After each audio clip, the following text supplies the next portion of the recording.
तो नया टॉपिक हमारा एलसीएम, लीस्ट कॉमन मल्टीपल। तो हम एलसीएम निकालते कैसे हैं पहले ये बेसिक समझेंगे और आगे फिर क्या है कि इससे रिलेटेड जो भी एडवांस क्वेश्चन हो सकते हैं वो करेंगे। तो एलसीएम में सबसे पहले अगर हम समझे तो हमारे पास क्या है मल्टीपल। पहले इस मल्टीपल को देखते हैं। मान लो कि हमारे पास नंबर है, तो नंबर हमारे पास 8 और 12।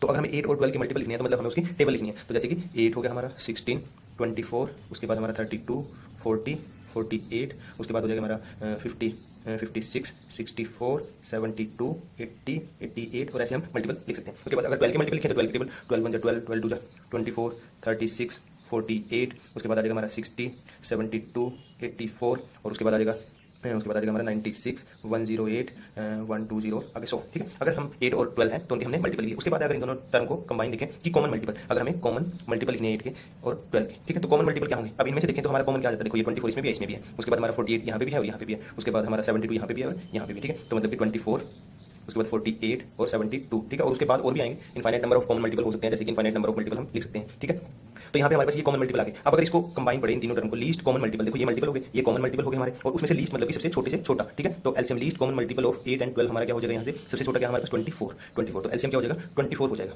ठीक है, तो लीस्ट कॉमन मल्टीपल हमारा 24 हो जाएगा 8 और 12 का। और ये बात ध्यान रखना कि जो एलसीएम होता है, एलसीएम ऑफ गिवन नंबर, जितने भी नंबर दिए हो, एलसीएम ऑफ गिवन नंबर हमारे जैसे यहाँ पे 8 और 12 है, कुछ और भी हो सकते हैं 3 4 ऐसे भी हो सकते हैं। LCM of given number is completely divisible by the given number.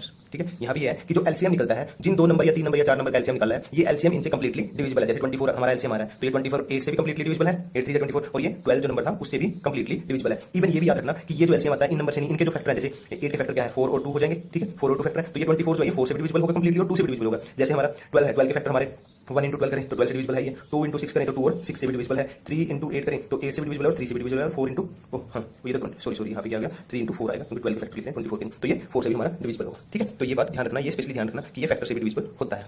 Okay.